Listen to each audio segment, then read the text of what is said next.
এই রাস্তাটার মধ্যে একটা আলাদা রকম রাইড করব। আর চলো দেখতে থাকো রাইড কেমন কি হয়। আর আজকের মানে অনেক দিন পর ব্লগে বেরোলাম। আর সব থেকে বড়ো কথা হচ্ছে যে গাইস মানে কি বলা যায়, ধরতে পারো যে মানে অনেকটা দেরি হয়ে গেল, বাট অনেক দিন পর একটু রাইড ফাইড করছি। আর বাবার সামনে বাম্পার বোঝা যায়নি, বাবা জায়গা স্লিপ খেয়ে গেছে। তো আর চলো আজকে অনেক দিন পর রাইড করছি।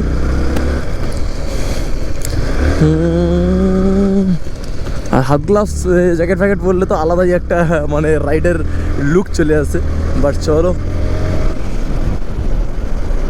সামনে লোকজন যাচ্ছে, মার্কেটের মধ্যে বেশি রাইড জোরে করা যাবে না, কারণ এক্ষুনি মানে ওদের সমালোচনা খারাপ হয়ে যাবে। তো বাট চলো,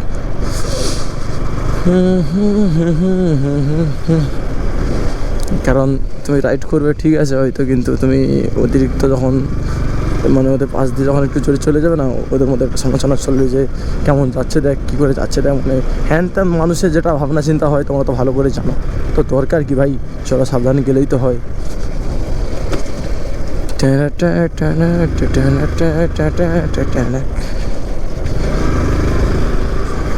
মার্কেটে চলে গেলাম এই মধ্যে। মানে রাইড করলে কতক্ষণ তাহলে লাগে বাবা, 1 মিনিটও লাগবে না আমাদের বাড়ির কাছ থেকে, ঠিক আছে?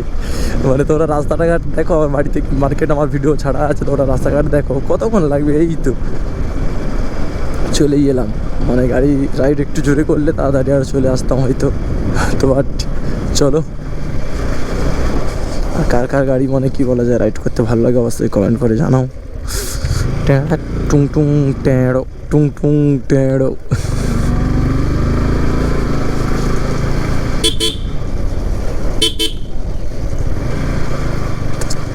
চলে এসেছি ফাইনালি গাইস দোকানে।